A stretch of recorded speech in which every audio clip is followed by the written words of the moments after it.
Fabien Revol, je vous laisse la parole. Merci d'avance à vous. Nous aurons une petite demi-heure à partir de 21h pour poser des questions. Voilà. Bonsoir à tous et à toutes. On vous entend et merci. on vous voit. Voilà. Merveilleux.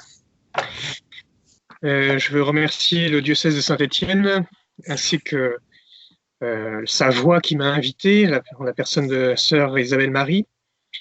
Je suis très heureux de pouvoir faire cette intervention ce soir pour un large public, puisque effectivement, il se trouve qu'un des effets des vidéoconférences, c'est paradoxalement de pouvoir avoir plus de monde qui suit ce genre de conférences.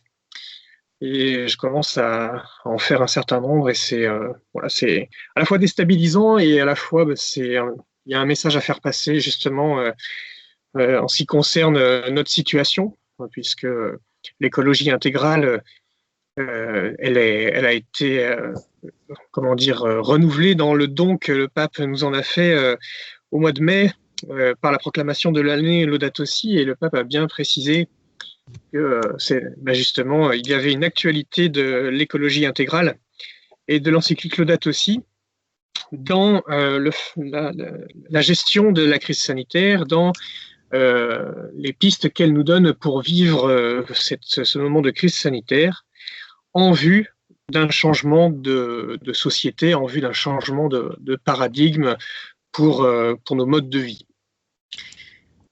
Alors, je ne vais pas vous donner les recettes pour ce changement en termes techniques. En tout cas, je voudrais vous permettre de mieux vous approprier les outils de l'écologie intégrale pour travailler à la fois personnellement, mais aussi communautairement à la mise en œuvre de ce changement de société que nous aspirons de nos voeux pour que l'être humain puisse vivre plus épanoui et mieux sur cette terre, mais aussi pour sortir peut-être et éviter à l'avenir ce genre de crise sanitaire qui, à la fois à mon sens, mais aussi au sens du pape François, il l'a dit dans plusieurs reprises, est bien un symptôme de ce problème de fond qui réside dans le cœur de l'être humain et qui est appelé à être transformé et soigné par l'écologie intégrale. Donc, je vais essentiellement vous parler de ce champ de l'écologie intégrale ce soir. Et donc, je vais faire référence à l'encyclique Laudato Si du pape François, qui est la source de ce mode de pensée qui est à la fois neuf et à la fois enraciné dans la tradition, la grande tradition de la théologie catholique et de la morale catholique, en particulier la doctrine sociale de l'Église. Alors, d'abord, que faut-il commencer par dire? L'écologie intégrale, vous allez vous en rendre compte, c'est quelque chose qui concerne les différents aspects de la vie humaine, et ce n'est pas un truc supplémentaire pour venir nous ennuyer au milieu d'un emploi du temps peut-être bien chargé ou au milieu d'une crise qui manifesterait des priorités à gérer. Faut-il mettre de côté la transition, la conversion écologique à cause de la crise du Covid-19? Eh bien, je n'en suis pas sûr, puisque beaucoup de commentateurs catholiques comme Bruno Latour ou encore Dominique Bourg ont justement proclamé l'idée que si c'était la bonne occasion de prendre le temps de réfléchir sur nos modes de vie, modes de consommation et comment mettre en place les fondements d'une société renouvelée.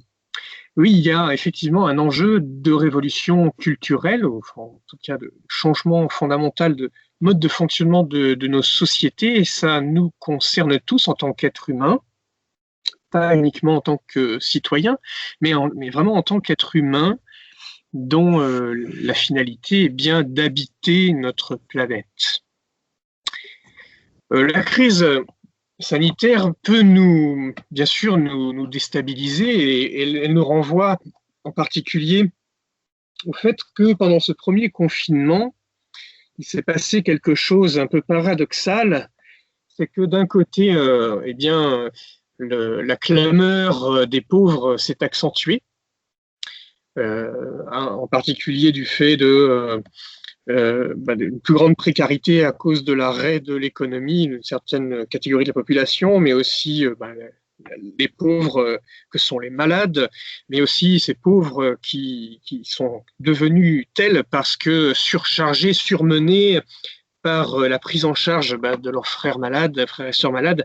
Les personnels soignants sont devenus des personnes qui ont aussi souffert de cette crise, qui souffrent de cette crise sanitaire. Je pense aussi à de nombreux parents qui sont confinés dans des espaces assez restreints et qui doivent gérer la vie de familles parfois nombreuses dans des conditions difficiles.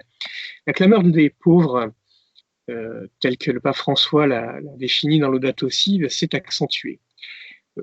Paradoxalement, on pourrait dire deux choses par rapport à la clameur de la terre. D'un autre côté, on s'est rendu compte que la crise sanitaire a permis une sorte de souffle, de pause, de respiration à la planète, avec une baisse de la pollution atmosphérique, une baisse de la production de déchets, un retour de nombreux animaux dans des zones qu'ils ne fréquentaient plus du fait de l'impact de l'activité humaine, une sorte de temps sabbatique pour la planète.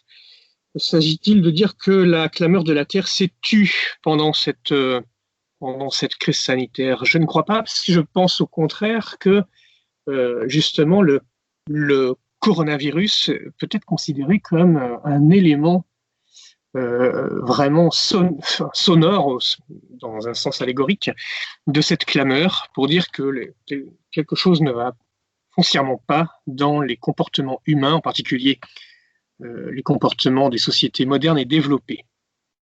Alors, l'écologie intégrale nous donne déjà des outils pour penser ce rapport entre les clameurs des pauvres et clameurs de la terre, j'y reviendrai. Mais l'écologie intégrale, faut-il s'y engager par dépit? Faut-il s'y engager parce qu'on ne peut pas faire autrement? Faut-il s'y engager parce qu'on a peur de la catastrophe? Alors effectivement, aujourd'hui, l'ambiance dans laquelle on vit est une ambiance un peu marquée par le sens de la catastrophe, d'une anxiété, une éco-anxiété. Je lis beaucoup d'ouvrages en ce moment qui parlent de cette nouvelle catégorie de clients des psychologues, des patients qui viennent parce qu'ils souffrent d'éco-anxiété, qu'ils souffrent de traumatismes liés à un avenir qui leur paraît sombre, un avenir de la planète et de l'humanité et de la société qui leur paraît sombre à cause des problèmes écologiques.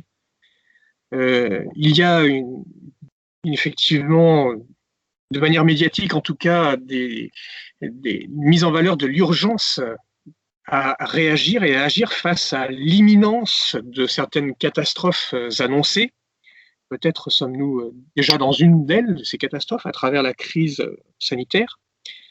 Et donc, effectivement, le pape propose, face à cela, comme je vous l'ai dit depuis le mois de mai, de reprendre et d'approfondir l'écologie intégrale.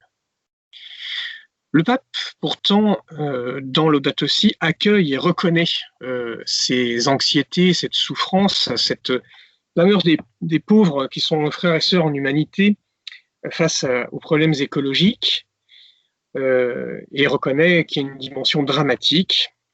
Et pourtant, le pape François ne fonde pas son engagement sur ce constat. Même s'il fait ce constat dans Laudato Si, au chapitre 1, de tous les problèmes écologiques que traverse notre monde, ce n'est pas le fondement de l'action de l'écologie intégrale, et peut-être encore moins pour le chrétien. En effet, le pape François défend l'idée que l'action chrétienne, et notamment dans le domaine de la sauvegarde de la création, relève d'abord de ce qui constitue le cœur de la foi chrétienne, l'adhésion au Christ, en la personne du Christ ressuscité. Et l'enjeu de l'écologie intégrale, c'est bien d'être nourri par une espérance, On pourrait dire, à la suite d'un Jean Baster qui paraphrase Pierre Rabhi, mettre en œuvre une insurrection écologique des consciences qui naît de la foi pascale. C'est parce que le Christ est ressuscité que le chrétien le suit, change de vie, se convertit et vit sa vocation de baptiser. Et dans la vocation de baptiser, il faut bien comprendre qu'il y a la sauvegarde de la création. Voilà sur quoi vient s'appuyer le fondement de l'écologie intégrale. D'abord, l'espérance qui naît de la foi chrétienne. Alors, qu'est-ce qu'on peut dire d'abord quelques mots pour commencer à définir cette écologie intégrale? D'abord, je voudrais commencer par dire qu'il s'agit d'une vision anthropologique, c'est-à-dire qui concerne l'être humain, un être humain qui habite ce monde, en particulier la planète. Donc, il s'agit bien d'une question d'habitation de la planète par l'être humain. Et cette planète, elle nous est présentée dans l'écologie intégrale comme maison commune. Et ça, c'est un élément vraiment important qui va nous permettre de bien comprendre ce qu'est l'écologie intégrale. La maison commune, ce n'est pas la même chose que un lieu uniquement composé de ressources et de biens à consommer, mais c'est le lieu de la vie en communauté. Et donc, on va voir que l'écologie intégrale, ça concerne un mode de vie qui est fondé sur les relations fraternelles, non seulement entre les humains, mais aussi entre les créatures, et que cette vision anthropologique de l'habitation de la planète comme maison commune découle de la foi chrétienne. Donc, il s'agit bien d'une question anthropologique. Pourquoi cela? J'insiste là-dessus parce qu'on pourrait se dire, à la suite de certains écologistes un peu radicaux, que le principal problème que rencontre la planète, c'est l'être humain, et qu'il faudrait, par tous les moyens possibles, eh bien, résoudre le problème humain, soit en réduisant l'impact de son action et en réduisant sa démographie en particulier, soit aussi carrément en éradiquant le problème, en éradiquant l'être humain. C'est pas parce que effectivement, une fois que le problème aura disparu, les équilibres de la nature et des écosystèmes pourront bien prendre le relais pour une nouvelle santé de la planète. Non, il s'agit bien, dans la perspective de l'écologie intégrale, de considérer que l'aventure humaine a bien un intérêt et qu'elle est utile et qu'elle est bonne, et qu'il s'agit bien de vivre une habitation de la planète comme maison commune. Je reviens sur ce terme encore une fois pour attirer votre attention sur le fait que le mot écologie a pour origine deux racines grecques que sont les mots oikos et logos. Oikos signifie la maison.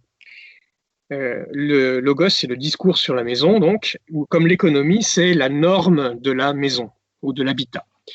La maison, c'est le lieu où on habite. Et donc le pape François sait très bien ce qu'il fait quand il utilise les mots d'écologie intégrale et d'habiter la maison commune, parce qu'il s'agit bien d'une question d'écologie. Il s'agit bien pour l'être humain d'habiter quelque part et de promouvoir, de préserver, de garder, de protéger, de faire fructifier ces conditions d'habitation pour qu'il puisse lui-même vivre une vie authentiquement humaine. Alors, quelle est l'intuition profonde du pape François à l'origine de ce concept d'écologie intégrale? C'est par là que je vais un peu commencer mon développement, puis ensuite on discutera de la nécessité d'une conversion à l'écologie intégrale.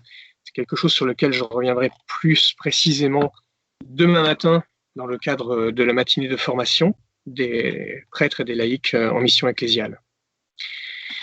L'écologie intégrale, le pape François, ça part d'une expérience personnelle. Ça part de son expérience de pasteur, d'archevêque de Buenos Aires, et au contact avec le terrain. à Buenos Aires, il y a des bidonvilles et le cardinal Bergoglio se plaît à aller visiter les populations les plus démunies de son diocèse et de sa ville épiscopale à Buenos Aires pour vivre les sacrements, partager la vie de famille et se rend compte à travers cette expérience que il y a un lien très fort entre la pauvreté de ces gens et les conditions écologiques dans lesquelles ils vivent. Peut-être pourrait-on se dire que c'est bien de leur faute à ces pauvres, puisqu'ils désagrègent eux-mêmes, ils détruisent eux-mêmes les conditions dans lesquelles ils vivent et donc se mettent en situation de précarité encore plus grande au niveau de la santé notamment et de l'hygiène. Ce n'est pas le raisonnement du pape François, c'est pas le raisonnement de Bergoglio à l'époque, mais c'est plutôt d'aller à rebours de la situation et d'envisager que peut-être finalement les raisons qui font que les gens sont pauvres sont les mêmes qui font qu'ils vivent dans des zones écologiquement délabrées, c'est-à-dire une société qui produit de l'exclusion sociale produit également du délabrement écologique. Ce qui amène le pape François à concevoir que à l'origine de ces problèmes, il y en a un et seul et unique. C'est un problème qui concerne les modes de vie de l'humanité et la crise écologique est une facette de ce problème fondamental qui s'enracine dans le cœur de l'être humain. Je vous lis notamment le numéro 49 de Laudato Si, que j'ai évoqué indirectement tout à l'heure, mais aujourd'hui nous ne pouvons nous empêcher de reconnaître qu'une vraie approche écologique se transforme toujours en une approche sociale, qui doit intégrer la justice dans les discussions sur l'environnement pour écouter tant la clameur de la terre que la clameur des pauvres. Il y a donc une unité de crise qui se manifeste par différentes formes économiques, écologiques, ou encore peut être des questions d'ordre politique, culturel, les crises d'ordre de la bioéthique, ou encore les crises de la famille. Eh bien, tout cela, en fait, s'enracine dans le cœur de l'être humain, et cette crise trouve une voix tant dans la clameur de la terre que de la clameur des pauvres. La souffrance des pauvres est à mettre en corrélation, est à associer à celle de la planète. La souffrance de la planète qui se manifeste par la crise écologique est à mettre en relation avec la clameur des pauvres. D'où est-ce que ça vient, cette notion de clameur de la terre? Le pape François nous dit, mais effectivement, la terre, notre sœur et notre mère souffrent, et on en trouve un écho dans la parole de Dieu. C'est au chapitre 8 de l'Épître aux Romains que le pape François trouve son inspiration. En effet, la création attend avec impatience la révélation des fils de Dieu, car la création a été soumise au pouvoir du néant, non pas de son plein gré, mais à cause de celui qui l'a livrée à ce pouvoir. Pourtant, elle a gardé l'espérance d'être elle aussi libérée de l'esclavage de la dégradation pour connaître la liberté de la gloire donnée aux enfants de Dieu. Nous le savons bien, la création tout entière gémit, elle passe par les douleurs d'un enfantement qui dure encore.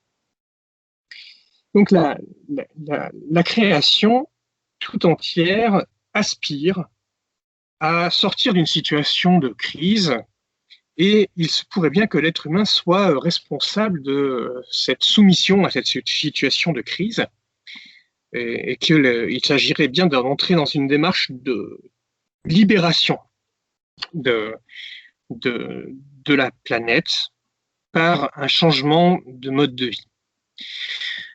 Alors, ça a plusieurs implications, cette histoire, dans la perspective du pape François et de la doctrine sociale de l'Église. La première, c'est que si on met au même niveau la clameur de la terre et la clameur des pauvres, ça veut dire que, comme le fait le pape François, il y a reconnaissance que la planète est une sœur qui souffre. Et au numéro 2 de Laudato Si, le pape François va plus loin puisqu'il instaure la planète comme étant parmi les pauvres que nous autres chrétiens avons le souci de venir au secours. Et donc, il crée une nouvelle catégorie de pauvres. Et ça, c'est très important dans la perspective de l'écologie intégrale et de la doctrine sociale de l'Église, qui est fondée sur un principe permanent qui s'appelle l'option préférentielle pour les pauvres. Il s'agit bien donc d'aller au secours de la planète comme on va au secours des plus pauvres qui sont nos frères et sœurs en humanité. La conséquence plus pratique que cela peut avoir, c'est que dans la manière de faire, on ne peut plus dissocier la question écologique de la question de la pauvreté.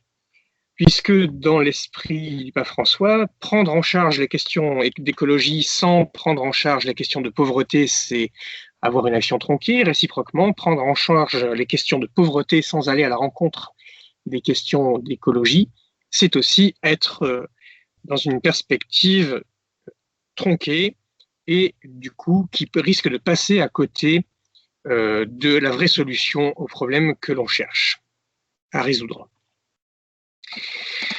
La façon de se mettre à l'écoute de la clameur des pauvres et de la clameur de la terre trouve une origine intéressante dans la tradition et la réflexion théologique du pape François. On trouve cela beaucoup plus clairement exprimé dans Evangelii Gaudium, mais aussi donc l'exhortation apostolique de 2014, mais aussi dans l'exhortation apostolique post-synodale Querida Amazonia. C'est la question de l'inculturation de la foi dans la culture des peuples. Pourquoi c'est important? Parce que en fait, la clameur de la terre et la clameur des pauvres, c'est quelque chose qui est à écouter comme quelque chose qui relève d'une parole de Dieu. Pourquoi cela? Parce qu'à travers la clameur des pauvres en particulier, s'exprime quelque chose d'authentique et de légitime qui est issu d'une sagesse propre à un tel peuple ou à ces peuples qui souffrent, en particulier en Amazonie, si on prend le cas de Querida Amazonia. Et cette clameur est l'expression de la sagesse de Dieu, que Dieu a lui-même mise dans la création et dans sa créature humaine par création. Et parce que c'est l'expression à la fois de sa parole éternelle, de son verbe créateur et aussi de l'Esprit Saint qui suscite les charismes et qui suscite les prophéties. Et donc, être à l'écoute de la clameur de la terre et de la clameur des pauvres, c'est être à l'écoute de l'expression de la parole de Dieu dans la création. Ce faisant, il met en pratique une très vieille tradition de la théologie latine, de Saint Justin l'Apologète, qui voyait déjà dans l'expression des philosophies des païens quelque chose de la sagesse de Dieu. Tout ce qui était de vérité dans les cultures antiques était une préparation à l'accueil de l'Évangile. Et donc, le pape François, pour lui, c'est qu'il se joue quelque chose identique dans les cultures, par exemple, amazoniennes, et dans ce qu'il appelle la clameur de la terre et la clameur des pauvres. Alors maintenant, l'écologie intégrale, maintenant qu'on a vu cette idée que les problèmes sont interconnectés, qu'il s'agit d'un problème qui est enraciné dans le cœur de la personne humaine et que les autres crises sont des manifestations de cet unique problème, on peut progresser dans la définition de ce qu'est l'écologie intégrale pour le pape François. Et nous allons voir qu'il s'agit bien d'une question de relation et d'interdépendance. Qu'est-ce que ça signifie?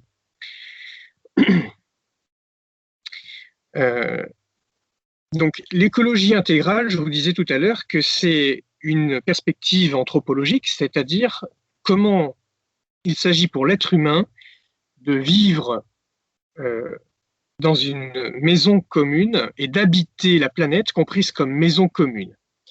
Et pour ce faire, il doit envisager quatre relations fondamentales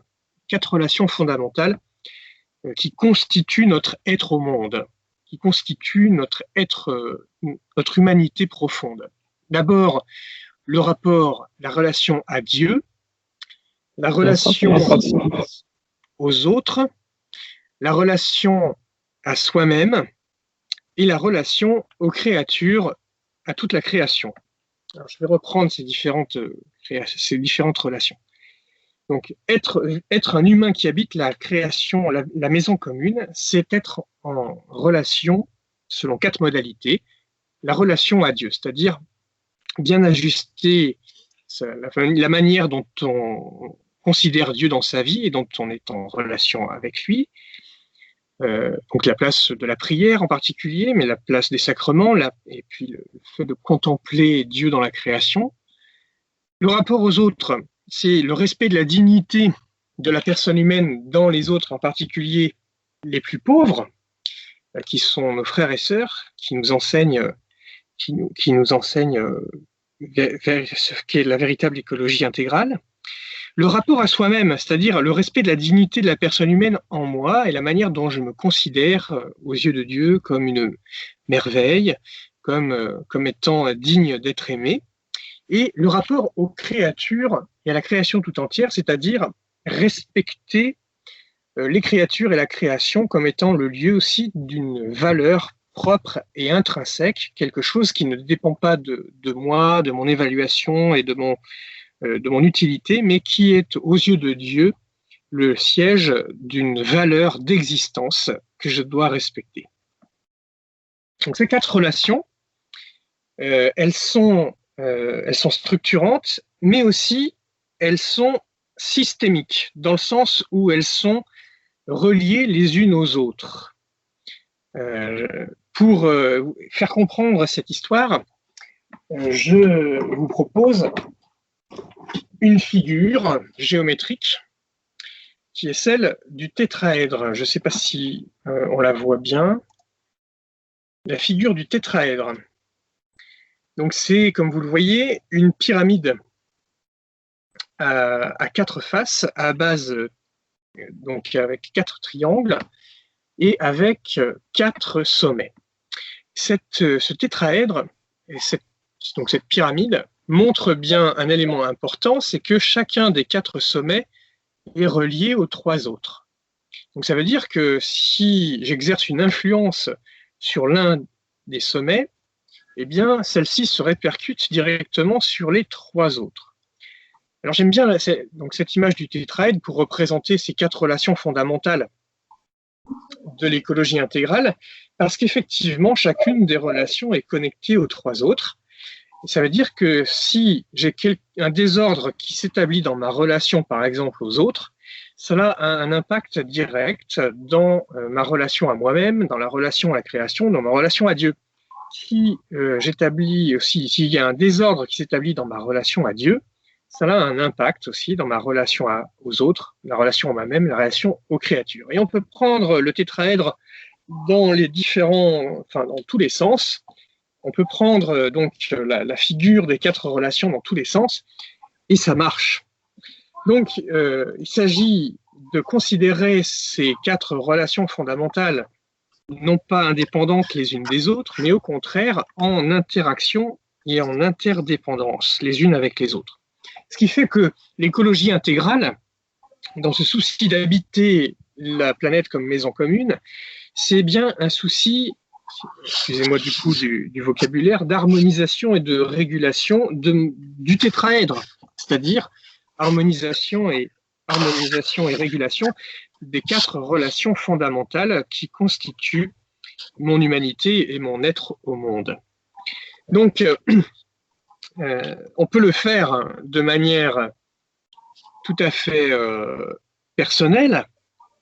On peut dire que chacun a son tétraèdre personnel, ces 4 relations fondamentales pour habiter ce monde, mais aussi on peut l'envisager de manière communautaire. Et ça aussi, c'est intéressant dans le cadre d'un diocèse qui réfléchit sur l'écologie intégrale et la mise en œuvre de l'écologie intégrale à l'échelle de l'Église qui est à Saint-Étienne, mais aussi c'est vrai pour une paroisse, c'est vrai pour une communauté religieuse, pour une école catholique. ou un groupe scout ou une aumônerie, comment envisager l'harmonisation de son tétraèdre communautaire. Comment vivons-nous ensemble notre relation à Dieu, notre relation à nous-mêmes, la relation aux autres et la relation à la création tout entière. J'approfondis encore ce thème de la relation et le fait que les choses sont reliées. On a vu que les problèmes de notre humanité étaient tous reliés entre eux et correspondent à un problème de fond qui s'enracine dans le cœur de l'être humain. Et ce problème de fond, on commence à comprendre que c'est un problème d'harmonisation de ces 4 relations fondamentales qui constituent notre humanité. Mais ça renvoie aussi à un autre aspect de la réflexion du pape François, un aspect qui intéresse le réel lui-même dans lequel nous vivons. Un réel qui est justement marqué par le fait d'être relié. Je vais vous lire un paragraphe de Laudato Si, le numéro 138, qui est le numéro dans lequel il commence, le pape François, sa réflexion sur le concept d'écologie intégrale. Vous allez voir, c'est intéressant.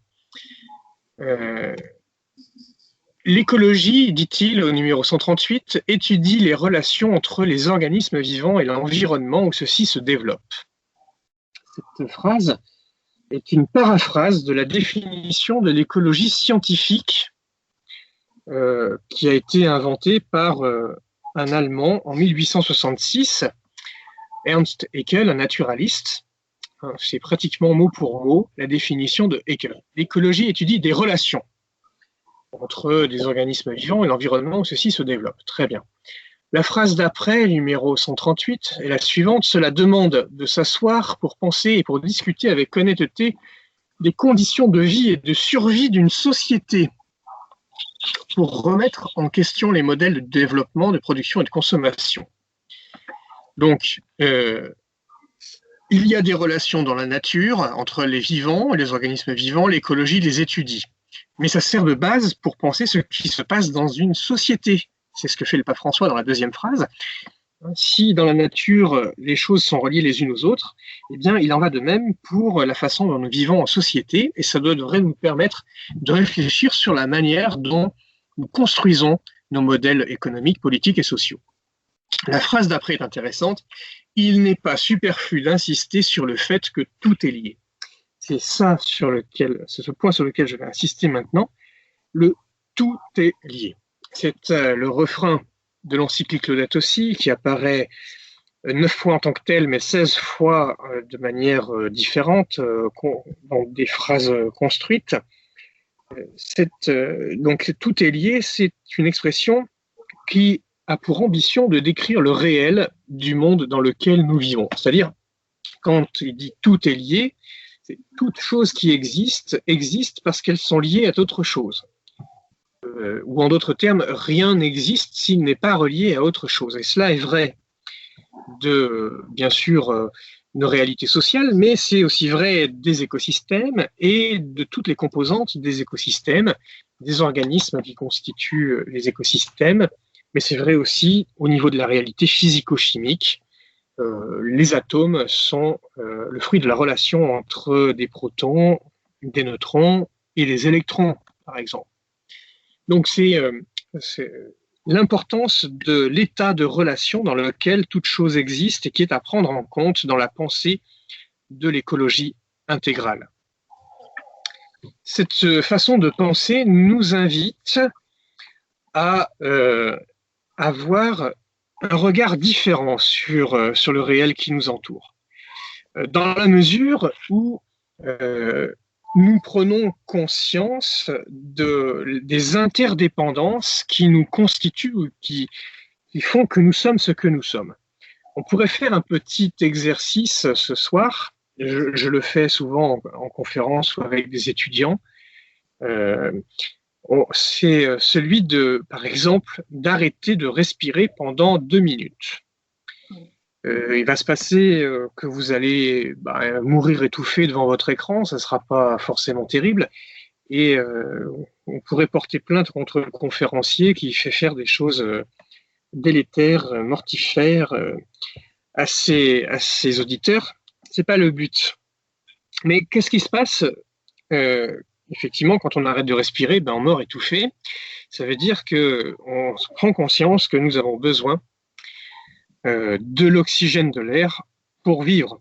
Et l'oxygène de l'air, qui est sous sa forme moléculaire dit oxygène ou O2, intègre notre organisme, ces différentes réactions chimiques et biochimiques, pour notre énergie et pour notre structure biologique. Et ensuite, cet oxygène est relargué sous forme différente, soit dans l'atmosphère, soit dans nos déchets organiques, en particulier sous la forme de CO2 dans l'atmosphère. Et ainsi, l'oxygène poursuit les différentes phases de son cycle dans l'atmosphère et dans la biosphère. Donc ça veut dire deux choses. Ça veut dire que nous n'existons pas si nous ne sommes pas en relation, en interaction avec l'oxygène de l'air. Et de même, l'oxygène de l'air ne subit pas ces différentes modifications structurelles et cycliques si nous ne sommes pas une part intégrante du cycle de son devenir et de son recyclage. Donc, nous sommes en interaction d'interdépendance, c'est-à-dire que nous dépendons de l'oxygène de l'air pour notre vie, notre survie, et l'oxygène de l'air dépend de la respiration des vivants pour son devenir cyclique. Donc, il y a une interdépendance, les uns dépendent des autres, et ce n'est pas de la dépendance de soumission, mais c'est de l'interdépendance qui fait vivre, c'est l'interdépendance qui nous permet de grandir, de nous épanouir et d'être ce que nous sommes aujourd'hui. Peut-être parmi vous, vous avez déjà dîné, ce n'est pas encore pas mon cas, mais c'est pas grave, je le ferai après la conférence.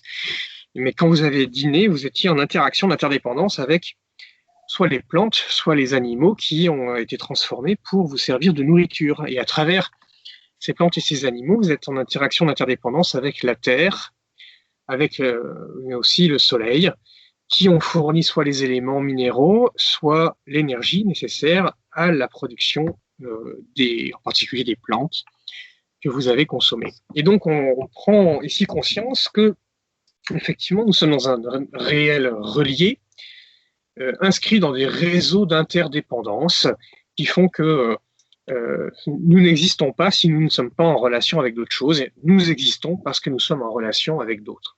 Il y a donc ici une solidarité que je qualifie d'ontologique, c'est-à-dire une solidarité d'existence. Nous existons en lien avec d'autres et d'autres choses. Nous sommes en relation d'interdépendance via nos écrans. Alors, ça serait peut-être mieux dans une salle où on pourrait se parler directement, mais nous sommes dans une relation aussi d'interdépendance quand nous formons communauté. Nous grandissons dans et par la communauté qui nous humanise. Vous vous humanisez peut-être, je l'espère, en intégrant progressivement les éléments de l'écologie intégrale pour votre changement de vie, pour votre transition écologique et pour mieux habiter ce monde et ainsi vivre une vie plus humaine. Donc c'est important de bien caler ce concept du tout est lié parce qu'il contribue ensuite au changement du regard auquel nous sommes invités pour mettre en œuvre cette écologie intégrale. Et là, c'est important maintenant de comprendre que l'harmonisation du tétraèdre, c'est pas automatique. L'écologie intégrale, ce n'est pas un programme à mettre en œuvre comme une recette de cuisine. C'est pas un logiciel qui se met en route ou un algorithme qui, de manière mécanique, produit des résultats et des actions. Non, c'est plus de l'ordre d'une visée ou de quelque chose, c'est quelque chose vers lequel on avance, qu'on ne possède pas, et qui se situe comme un horizon de conversion.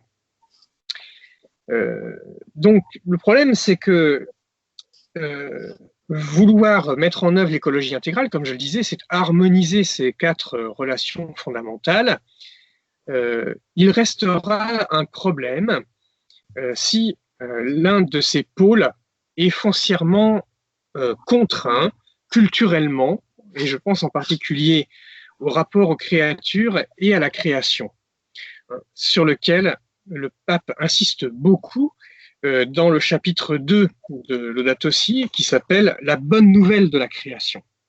Cette bonne nouvelle de la création, ce chapitre en particulier, a pour fonction de nous aider à installer chez nous une conversion, qui est en premier lieu non pas le fait de fermer son robinet pour laisser couler moins d'eau ou d'éteindre la lumière quand on part d'un endroit, c'est important de faire cela, mais ce n'est pas le fondement de notre conversion. C'est bien la conversion du regard que se situent les fondements d'une conversion qui permettrait dans un deuxième temps de mettre en œuvre l'écologie intégrale. Cette conversion du regard, elle est entravée actuellement par un certain nombre d'éléments qui sont issus de notre culture et de la culture moderne occidentale. Celle-ci est marquée par 3 siècles de ce qu'on appelle, ce que le pape François appelle à la suite du philosophe et théologien Romano Guardini, la raison instrumentale. C'est le fait de considérer les êtres non humains comme des choses et des biens dont on peut disposer selon notre utilité.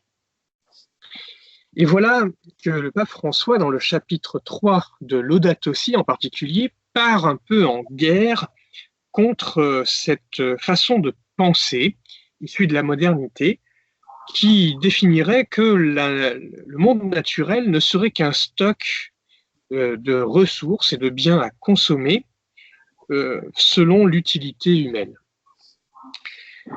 Donc l'enjeu de la conversion du regard et du bon usage et du bon recours à l'évangile de la création, c'est de retrouver le sens de la bonté de la création telle qu'elle est voulue par Dieu et de retrouver ce que je vous disais en introduction, le sens de ce que les créatures ont été voulues et créées bonnes par Dieu avec leur valeur d'existence, une valeur propre et intrinsèque qui doit constituer une limite d'usage de notre action.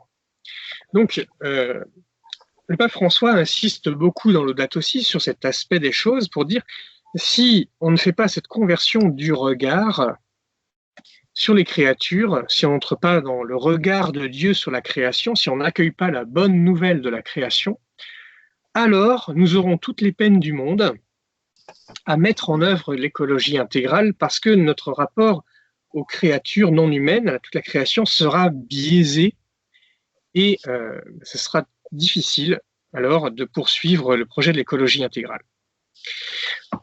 Donc, l'enjeu est double.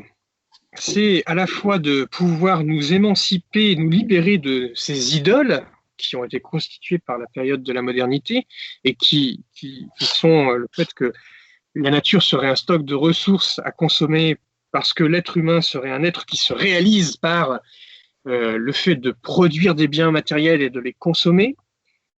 L'autre idole dont il faut se libérer, c'est donc l'acquisition du bonheur par l'accumulation de biens matériels, au service de quoi est pourtant notre système politique, économique et social. Si on y réfléchit bien, c'est par le pouvoir d'achat qu'on mesure pratiquement le bien-être et le bonheur de nos concitoyens, qu'on fait certains plans de relance en situation de crise sanitaire. Et donc, il y a un véritable enjeu anthropologique et théologique à pouvoir bien convertir notre regard et entrer dans le regard de Dieu sur la création. Quelles sont les conséquences de ce changement de regard et de la mise en œuvre de l'écologie intégrale dans nos vies? Et je terminerai par là pour respecter l'horaire qui m'a été assigné. C'est bien de rentrer dans la perspective du respect des limites de la création.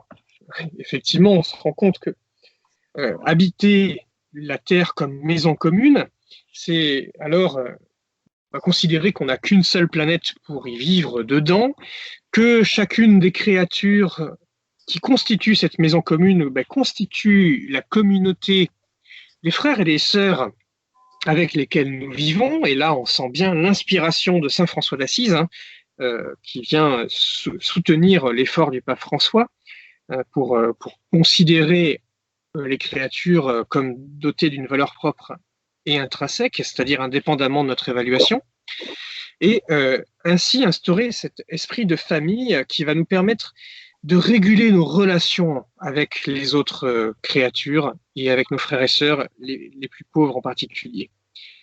Ça va passer par une forme donc de restriction dans notre ambition de vouloir produire et consommer des biens matériels, ce que le pape François appelle la sobriété. Et mot qui revient un certain nombre de fois dans l'encyclique, donc une fois vers la fin, vers le numéro 240, comme étant une sobriété heureuse, dans la perspective où, effectivement, entrer dans le regard de Dieu sur la création et sur les créatures, ajuster son tétraèdre intérieur et communautaire, nous humanise, nous fait rentrer dans un développement humain intégral, et c'est bien le concept qui est utilisé, un développement humain intégral, qui considère que l'être humain n'est pas réduit à sa dimension de producteur-consommateur, mais qu'il est un être de relation, un être inscrit qui s'humanise dans la relation à l'autre, l'autre étant l'être humain, mais aussi Dieu, mais aussi les créatures et la création non humaine, et peut-être soi-même aussi, dans la relation. Et donc, ça rejoint un petit peu le slogan de la sobriété heureuse, c'est moins de biens pour plus de liens. Il s'agit de développer toutes les autres dimensions de notre humanité, une humanité qui se caractérise par une dimension intérieure, une dimension spirituelle, culturelle, une dimension esthétique, une dimension historique, une dimension sociale. Eh bien, tout cela doit être l'objet du développement dans une perspective de l'écologie intégrale. Et si la part matérielle vient empêcher le développement de ces différentes dimensions de notre humanité, alors il faut la restreindre, d'où le sens de cette sobriété qui est la composante du développement humain intégral. Il s'agit donc, à travers la mise en œuvre de l'écologie intégrale, et j'en arrive à ma conclusion, de rejoindre le programme initial du pape François lorsqu'il a été intronisé pape le 19 mars 2013, de devenir des bons gardiens de la création et de la maison commune, à l'image d'un Saint Joseph qui est le gardien du Christ et de tous les dons de Dieu.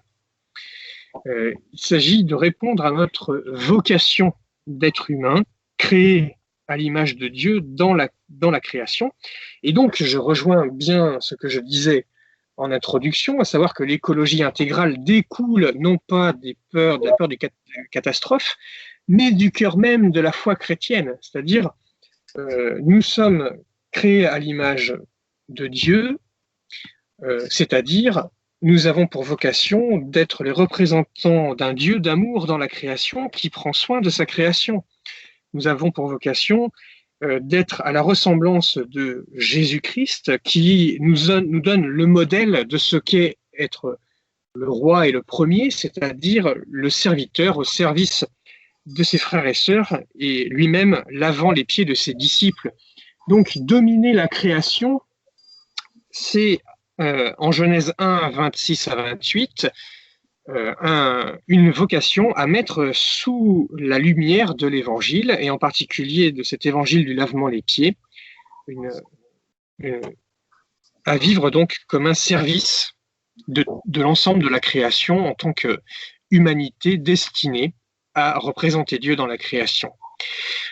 Cette dimension se trouve redoublée par le fait que nous sommes destinés au salut par la promesse de la résurrection, et c'est bien donc ce dont il est question dans le texte de Romains 8, dont je vous ai parlé tout à l'heure, puisque la libération des enfants de Dieu à laquelle aspire la création tout entière, c'est bien cette résurrection que saint Paul promeut auprès des Romains auxquels il écrit pour les inviter à recevoir ce mystère et à mieux vivre de la résurrection dans leur vie. Ben oui, puisque la vocation de l'être humain, c'est de faire entrer toute la création dans la gloire de Dieu, dans la réception même de la résurrection dans notre vie. Donc le service de la création passe par ce témoignage du fait que toute la création est appelée à être elle-même investie de la gloire de Dieu. Et donc, c'est bien là que réside notre espérance. En tant que chrétiens, l'écologie intégrale, nous la mettons en œuvre parce que nous aimons la création comme Dieu veut que nous l'aimions, comme Dieu l'aime, parce que nous voyons la création avec les yeux de Dieu, une création depuis l'origine jusqu'à son accomplissement et son achèvement, et parce que cette espérance, selon l'esprit du Concile de Vatican II, nous pousse à l'agir. Et je termine avec le numéro 39 de Gaudium et Spes. Certes, nous savons bien qu'il ne sert à rien à l'homme de gagner l'univers s'il vient à se perdre lui-même, mais l'attente de la nouvelle terre, loin d'affaiblir en nous le souci de cultiver cette terre, doit plutôt le réveiller. Le corps de la nouvelle famille humaine y grandit, qui offre déjà quelques ébauches du siècle à venir. En d'autres termes, mettre en œuvre l'écologie intégrale, c'est manifester rien d'autre que la foi en la résurrection et notre vocation chrétienne. Ce que le pape François dit dans Laudato Si, mettre en œuvre l'écologie intégrale, c'est tirer les conséquences de notre rencontre avec Jésus-Christ en prenant mieux conscience de notre vocation à être gardien de la maison commune. Et je vous remercie de votre attention. Merci beaucoup, Fabien Rivol. Nous allons pouvoir, comme nous l'avons annoncé, avoir un temps de questions. Après cet apport riche et dense, peut-être qu'il y a besoin de quelques instants pour envisager quelques questions.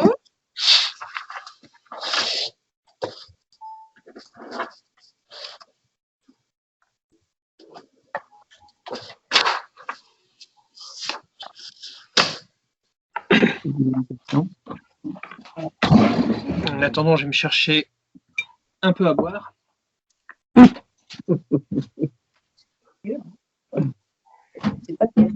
Hervé est en train de parler, mais il a coupé son micro. Voilà, excusez-moi. Oui, donc simplement pour vous dire, il y a eu un petit souci là de chat, semble-t-il.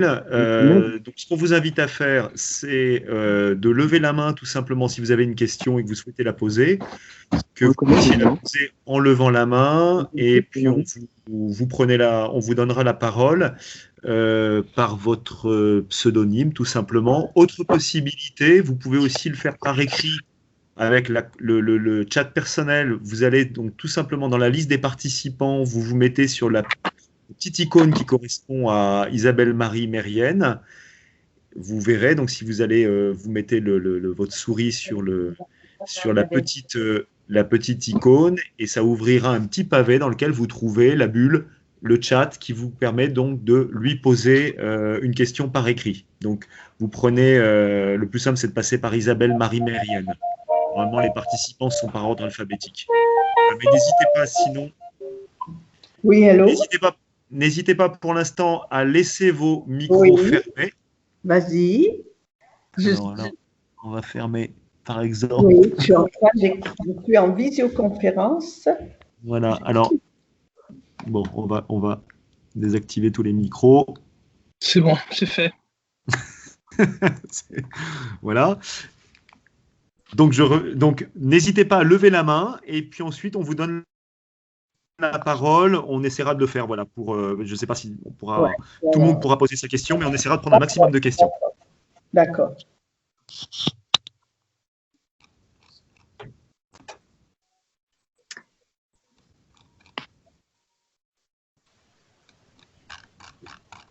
Alors, est-ce que ça va aller pour chacun?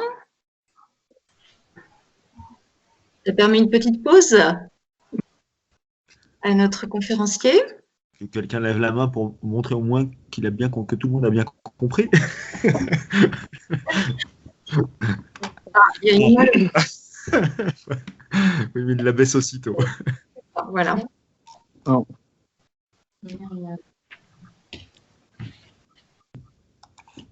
Alors, on va donner la parole à Myriam.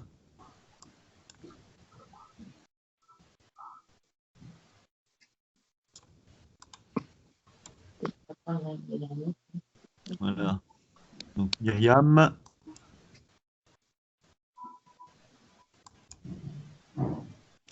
Hop là. Alors, où est-ce qu'elle est, Myriam? Donc, Myriam peut prendre la parole.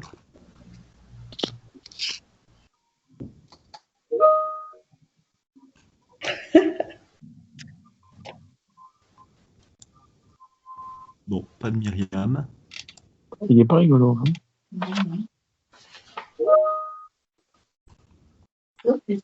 Hein.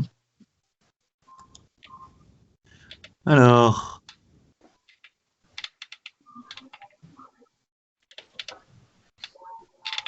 désigné comme participant. Ouais. Alors, Écoutez, regarde. Je t'ai mis en train de t'écouter. arrête. Il y a quelques...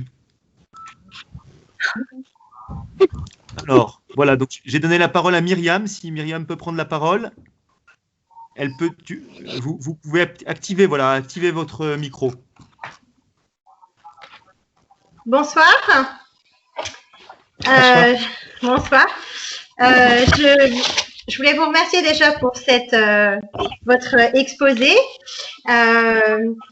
J'ai fait un écho un petit peu aussi à travers mon autre activité qui est d'être assistante sociale en fait.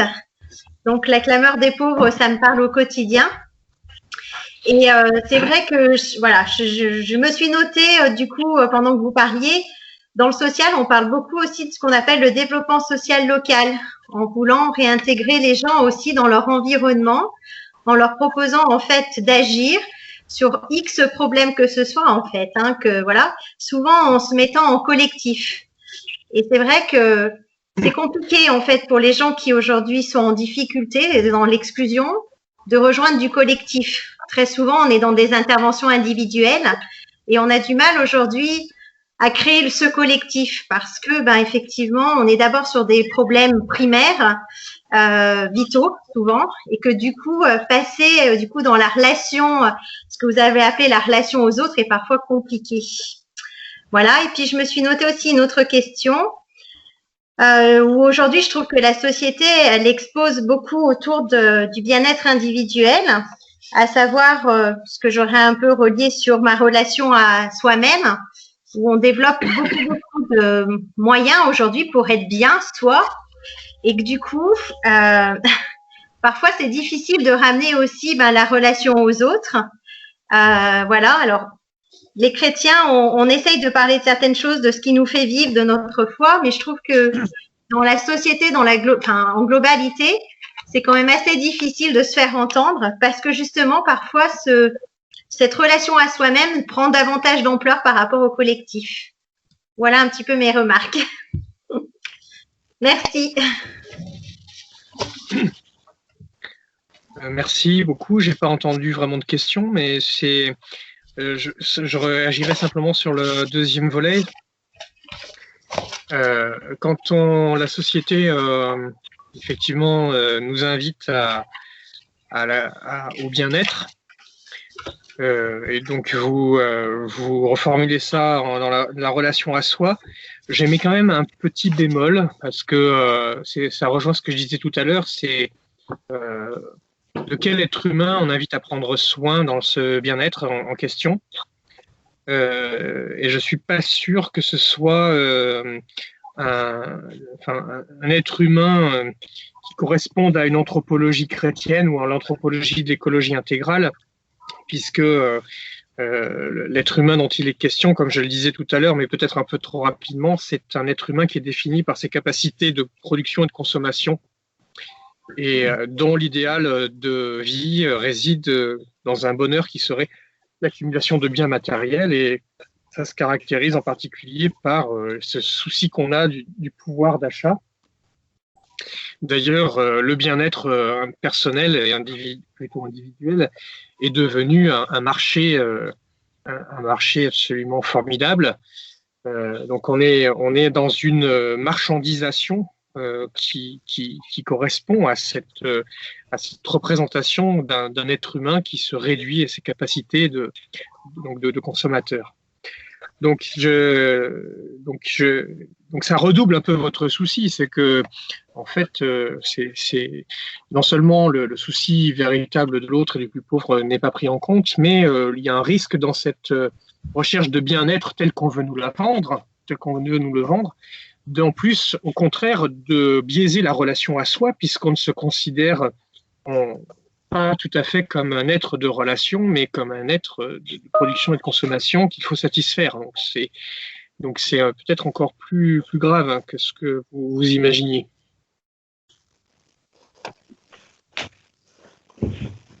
On peut donner la parole, là, je vois qu'il y a donc plusieurs mains tendues. Pierre-Gilles Gaillet, à qui on va donner la parole. Oui, bonsoir Fabien. Merci pour votre intervention qualitative. Moi, j'avais une interrogation parce que je suis actuellement une formation, je suis en reconversion professionnelle en école de la transition écologique et solidaire, après avoir dirigé pendant quelques années une entreprise d'insertion dans le domaine de l'économie circulaire.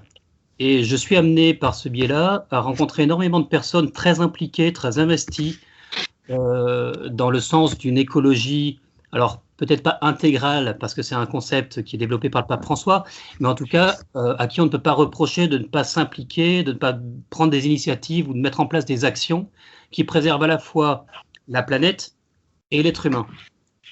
Dans la figure du tétraède que vous avez prise, que j'ai particulièrement appréciée, je suis amené à constater qu'il n'y a pas forcément cette relation à Dieu chez ces personnes. Pour autant, j'ai du mal à considérer qu'elles ne sont pas dans une dynamique d'écologie intégrale, dans le sens où elles sont amenées, elles aussi, à prendre soin de l'homme et de la planète sans y mettre la notion spirituelle derrière. En tout cas, elles ne le déclarent pas comme tel.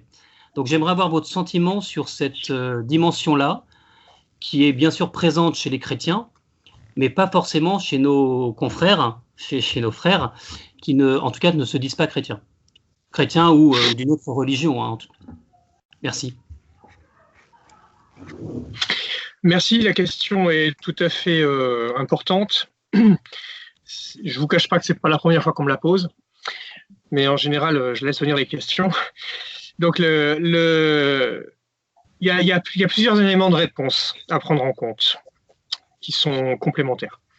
La première, c'est que le premier élément de réponse, c'est que dans Laudato Si, le pape François s'adresse à la totalité de l'humanité. Et il part du principe que la grande majorité des êtres humains à la surface de la Terre adhèrent à une tradition spirituelle ou religieuse. Et donc, pour avoir un propos qui soit cohérent à l'échelle de l'humanité, il prend au sérieux la dimension religieuse de l'être humain.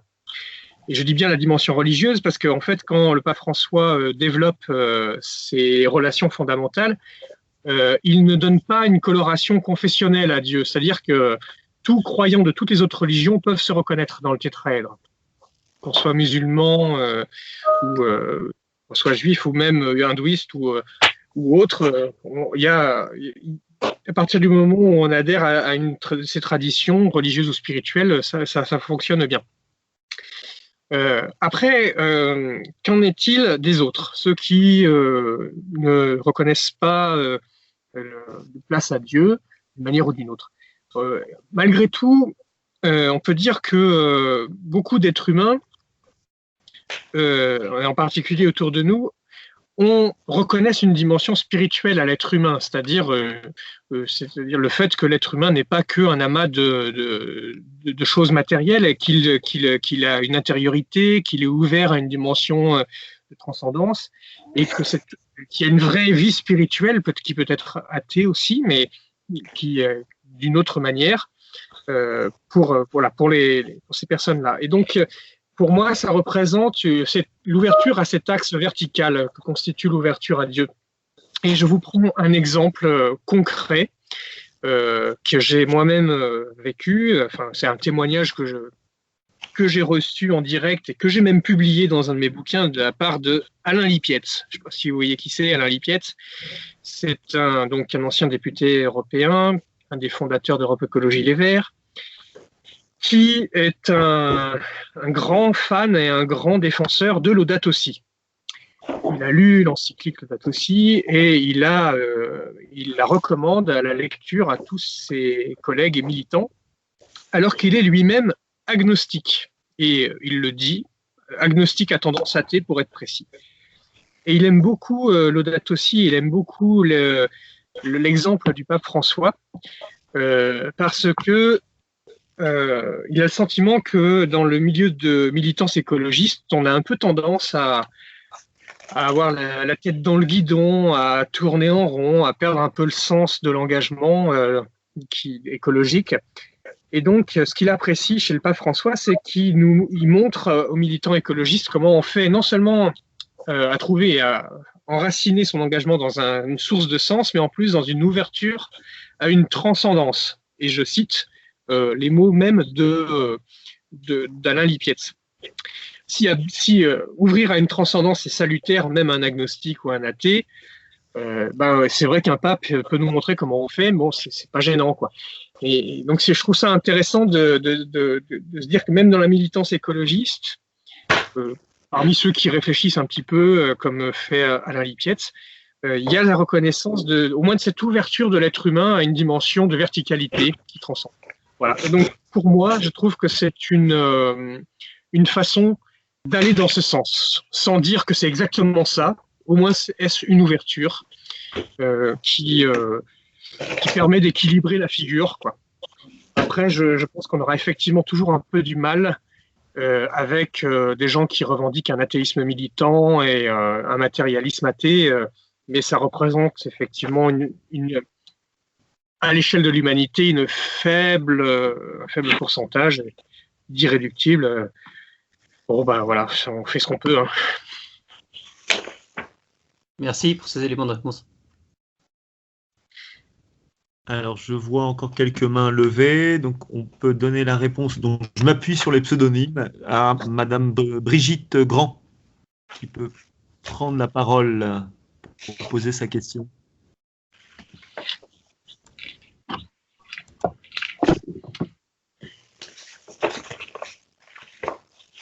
Voilà, Madame, vous pouvez poser votre question.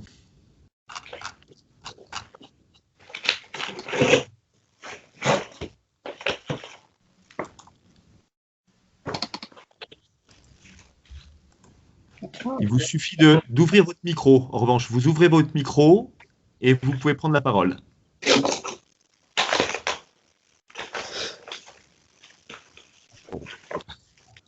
Donc, on va... Bon. Allez-y. Non, il n'est toujours pas activé. Est-ce qu'on l'entend? Oui, ça y est. Ça y est. Allez-y, allez-y. On vous entend. Excusez-moi, je n'ai pas eu le temps de vraiment préparer de questions. Oh bon? D'accord. Bon, ben, on peut peut-être passer la parole du coup à une dernière personne. Là, je vois un pseudonyme B et Guy qui lève la main. Et donc, à qui voilà. La possibilité de prendre la parole. Allez-y. Oui, bonsoir. Je ne sais pas si vous m'écoutez, si vous m'entendez. Oui, très bien. D'accord. Oui, alors B et C, Guy, ça veut dire Bernard et Claire Guy. Alors, moi, je suis Bernard. Voilà. Alors, oui, j'avais une question à propos de l'évolution. Bon, c'est vrai que dans l'urgence de notre crise actuelle, on ne se place pas sur les dimensions de temps très longues où l'évolution se manifeste. Mais l'évolution, disons qu'elle nous permet de comprendre un peu cette fraternité que nous avons avec les êtres vivants, avec la Terre, etc. Alors, bon, je veux bien croire que ce n'est pas dans l'urgence, mais je voulais simplement savoir comment vous voyez cette dimension d'évolution par rapport à tous ces problèmes d'écologie intégrale. Et il y a aussi, dans la notion d'évolution, il y a aussi une ouverture à la nouveauté. Vous avez travaillé vous-même sur la nouveauté. Est-ce que ça intervient dans votre réflexion sur l'écologie intégrale? Alors, la réponse est bien sûr que oui. Et donc, en fait, c'est au numéro... dans l'Audate aussi, au numéro 80, en fait, on voit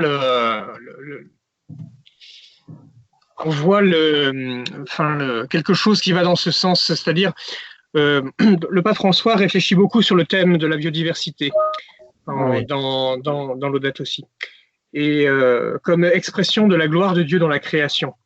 Et il fait le lien avec le fait que la biodiversité, elle est créée à travers l'histoire des vivants, et que c'est justement lié à l'action de l'Esprit Saint créateur dans la création que les créatures se diversifient et manifestent donc ces différences qui proclament la gloire de Dieu à travers toute la création.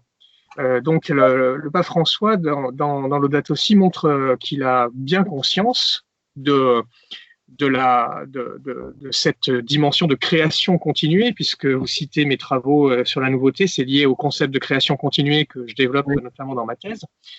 Et le pape François parle de création continuée au numéro 80. Cette présence divine, donc l'Esprit Saint, qui assure la permanence et le développement de tout être et la continuation de l'action créatrice. L'Esprit de Dieu a rempli l'univers de potentialités qui permettent que du sein même des choses, quelque chose de nouveau peut surgir. La nature n'est rien d'autre que la connaissance d'un certain art, concrètement l'art divin inscrit dans les choses, et par lequel les choses elles-mêmes se meuvent vers une fin déterminée. Pour moi, il ne le cite pas de manière explicite, mais pour moi, c'est une façon de parler de la temporalité de la création qui passe à travers ces phénomènes d'évolution, qui sont, comme vous le dites, très lents. Et d'ailleurs, vous avez probablement remarqué que dans l'Audate aussi, le pape François cite Teilhard de Chardin en note de bas de page, qui est un grand chantre de création continuée. Oui, je pensais effectivement à Teilhard de Chardin. Enfin, je vous remercie. Effectivement, j'avais lu il y a quelques années, et là, donc, je vais revoir la section 80. Voilà, merci. De rien. Donc, merci beaucoup, du coup, pour cet échange. Alors, peut-être simplement un commentaire d'une participante, la Catherine Huron, qui a été touchée par le fait que la clameur des pauvres soit l'expression de la sagesse de Dieu, l'expression de sa parole. Les pauvres sont prophètes. Voilà ce qu'elle nous partage, de ce qu'elle a ressenti de votre intervention, touchée particulièrement par ces propos. C'est vrai de la clameur de la terre aussi. Oui. Très bien, merci. Je vais peut-être laisser la parole du coup à mon collègue pour la suite et finale.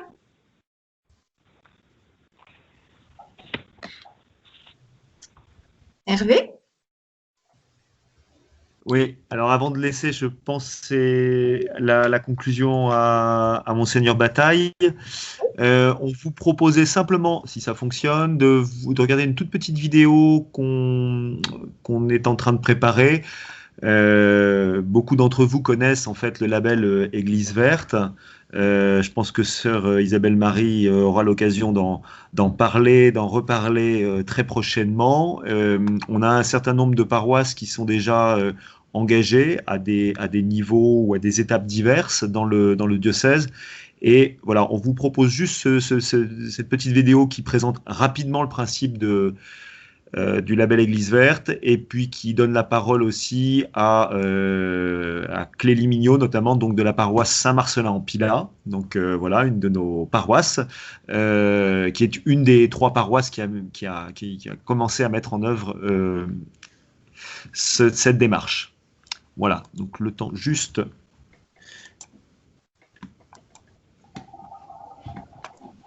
Oula. J'espère juste que on va, hop là, désolé. Voilà.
Saint-Marcelin-en-Pilat s'est lancé dans la démarche Église verte en 2018.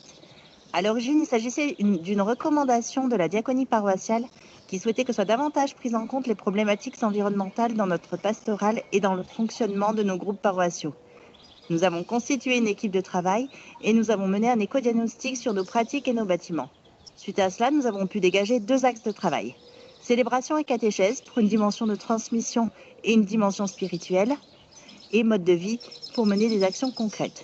Parmi les actions menées jusqu'à présent, nous pouvons citer notamment la projection du film Demain de Cyril Dion, l'organisation de temps d'échange sur des thématiques telles que Noël éco-responsable et la démocratie participative. De manière générale, nous relayons dans nos communications les messages en lien avec l'encyclique du pape Laudato Si et en lien avec les initiatives environnementales et de solidarité locale. Les équipes liturgiques ont intégré le souci de l'environnement et la responsabilité de l'homme dans la préparation des célébrations et la sauvegarde de la création et la thématique de notre année de catéchèse. Projet, nous souhaitons organiser la projection du film Après-demain et d'une soirée d'échange sur le thème de la finance solidaire. Nous souhaitons marquer le 9e Forum mondial de l'eau et la Journée mondiale de l'eau. Nous aimerions créer des liens avec les paroisses qui sont dans une démarche similaire pour que nous puissions partager nos expériences et éventuellement initier de nouvelles actions. Le pape François a partagé au monde l'encyclique Laudato Si il y a 5 ans. Le diocèse de Saint-Étienne a été le lieu de 2 rassemblements importants autour de l'écologie, 2 rassemblements nationaux. Il existe une délégation écologie intégrale dans le diocèse de Saint-Étienne, comme dans beaucoup d'autres diocèses de France.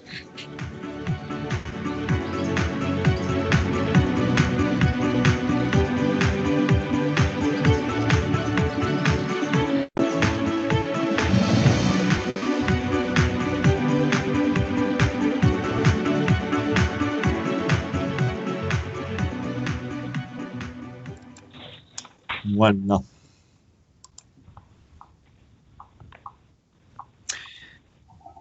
Du coup, je pense qu'on va laisser la parole à Monseigneur Bataille pour conclure. Oui, merci. Vous m'entendez? Oui. Très bien. Est-ce que vous m'entendez? Oui. Oui, oui. Eh bien, je voudrais vous remercier, dire ma joie d'abord d'avoir entendu cette conférence de Fabien Revol et vous remercier tout spécialement. Je crois que pour aborder l'écologie, on a besoin d'un regard qui soit ample, de saisir les vrais enjeux, pas seulement dans une catastrophe déjà un peu présente, c'est vrai, mais en disant mais on a quelque chose de beau et de grand à vivre, on a un autre regard à porter sur la création, mais en fait c'est un regard beaucoup plus large, c'est un regard sur les autres, ce regard sur Dieu, ce regard sur soi-même et sur le monde, donc cette vision globale sur laquelle le pape insiste beaucoup, et je crois que tant qu'on n'a pas saisi les enjeux, il n'y aura pas cette transformation, une transformation en profondeur qui est demandée et dont on perçoit la nécessité, mais qui signifie quand même pour chacun d'entre nous des vraies transformations dans nos manières de vivre. On parle de transition écologique, ça signifie on a besoin de temps, on a besoin d'un engagement, on a besoin aussi d'être soutenu, d'être motivé pour le faire et de le faire tous ensemble.